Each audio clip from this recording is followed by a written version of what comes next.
Arne, just to start with, check on teamies really. Joe Gomez and Darwin Nuno, the only two absentees lately, and how far away is Joe at the moment? Quite far. He's definitely not training with the team yet, and Darwin is suspended. So those are the two we will miss tomorrow. What sense is there when it comes to this game that do you see Forrest as title contenders, and therefore how decisive a moment could this be in your season? I've always said that you can judge the table best halfway through the season, and that moment is there now. So if Forrest is then up there with us, with Arsenal, Chelsea and City and all the others, then they definitely are a team that's in competition with us and with the other teams.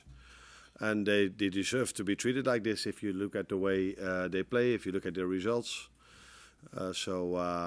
Yeah, it's going to be a very difficult challenge tomorrow to get a result. Obviously they can close the gap between yourselves to 3 points at the same time as well. What sense is there that maybe you owe them one for what happened at Anfield earlier this season? I think they already showed in retrospect how good of a team they are. Leading up to that game, I think they had 2 draws and 1 win. So that's why in general, I think every time when Liverpool loses a home game, that is something we don't expect. I think in that moment of time, I also saw the stat that Virgil played 100 home games for Liverpool, only lost once. So for us to lose then on that day was for me hard to take, as you probably experienced.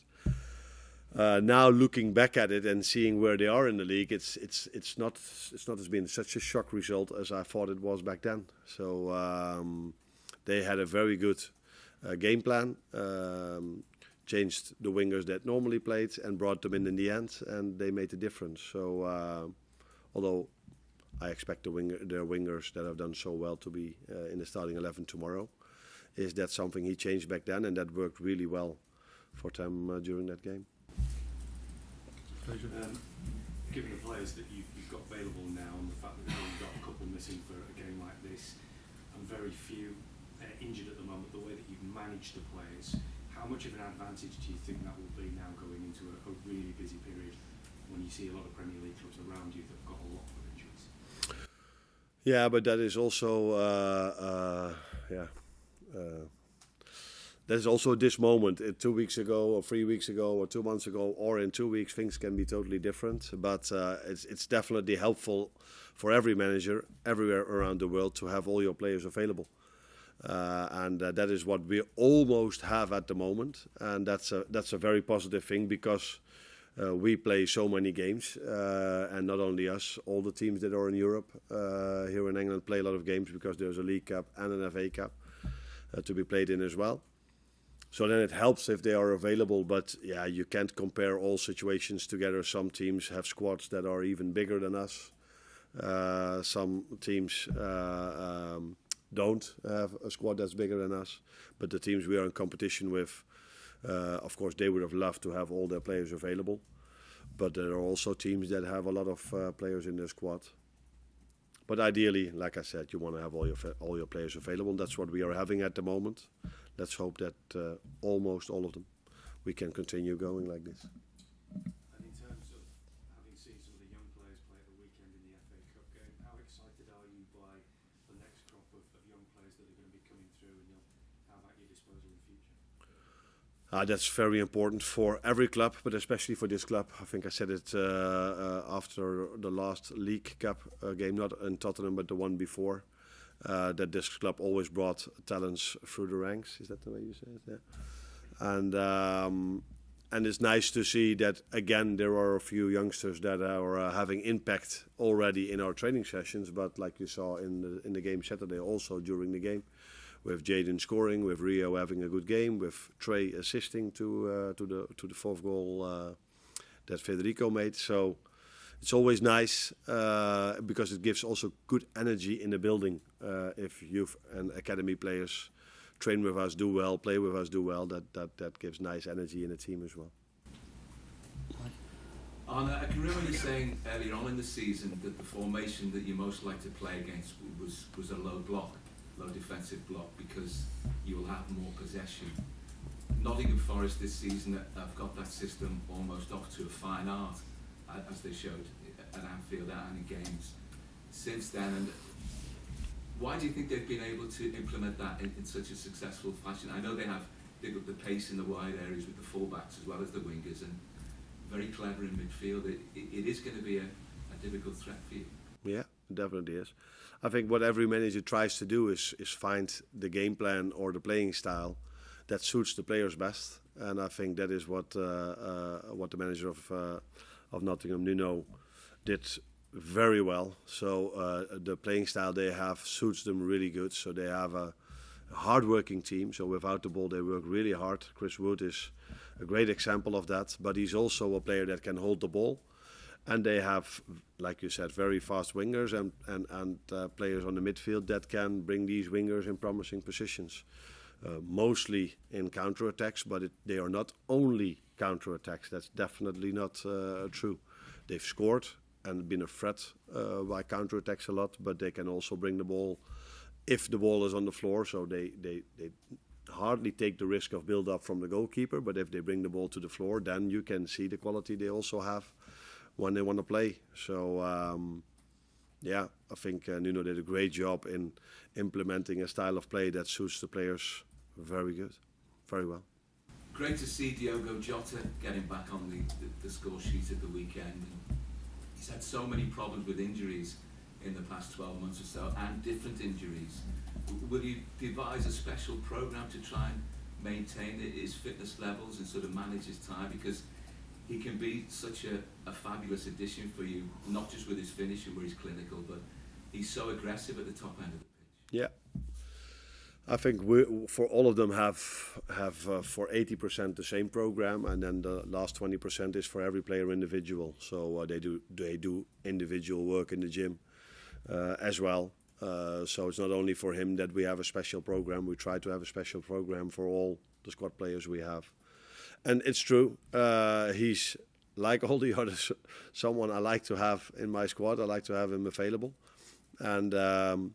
When it comes to building up his match fitness, I think you also saw that it went from 30 minutes to a bit more. And now he's ready to play 90. And that's a good thing because we have to play many games in the upcoming weeks.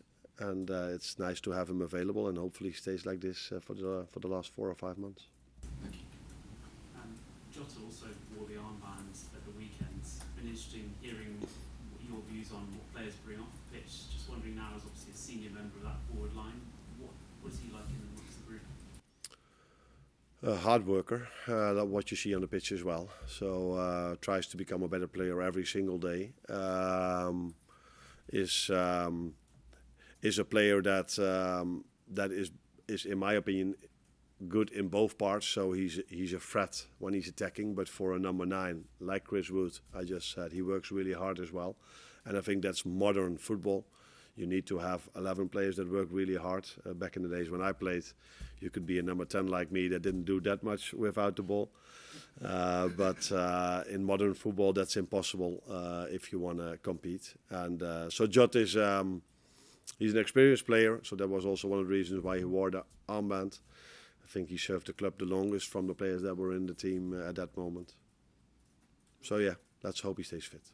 With both teams near the top of the table, it's kind of been suggested this is a bit of a throwback fixture to some of those jostles in the 70s and 80s. Not expecting a history lesson by any stretch, but how much of that are you kind of aware of back in the day? I think it was 10 minutes ago when someone told me, I'm not going to say who, that it was 78, 79 Liverpool, and then 2 years Forrest, and then Liverpool again. So I'm aware of that, but of course I didn't know the exact years, but I did know that that Forrest was a big force in English football for a long period of time. But that's been quite a long time ago, and now they're all back at it. But they are doing really, really good, and Nuno is doing an incredible job. But if you look at the amount of money they've spent, it's not a complete surprise that they do well this season. Carl. You say you only like to judge the league table start you're new to the league, how do you judge your first half of the season personally? Yeah, I said you can judge the league table better halfway through the season than after 6, 7, 8, 9 or 10 games. But we also know that in the second half of the season, teams improve for a few reasons. Some teams bring extra players in the January window. In general, it's a good thing, and it should be like this, that if a manager works longer with the team starts to play better. And there's, I think, even more at stake in the second half of the season. At least that's what you sometimes feel. So that's why you see some shocking results in the last part of the season, where teams that are battling against relegation all of a sudden can win against a top 4, top 5 team. So that's why we have to improve, and that's why it is it's a good way of judging the league table, but it's still a long way to go. With for us 20 games to be played, and for the rest 19. Am I correct now? Or 19 to 18? 19, 18, I think. Yeah. But for you personally, has it gone better than you could have imagined, or as you expected it to go? I said many times that if you go into a job, you don't think about where will we be halfway through the season when it comes to the position in the league table. What you do try and are focused on a lot is can we make the players really fit, and can we let them work really hard, and can we implement playing style in the best possible way from the start on already. And you never know what the other teams are going to do.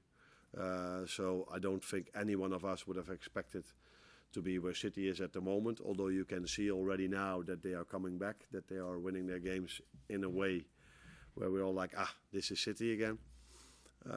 So you don't think about these things before the start of the season. You mostly think about, okay, can I let these players play in a way I would like them to play, and hopefully the fans would like them to play as well.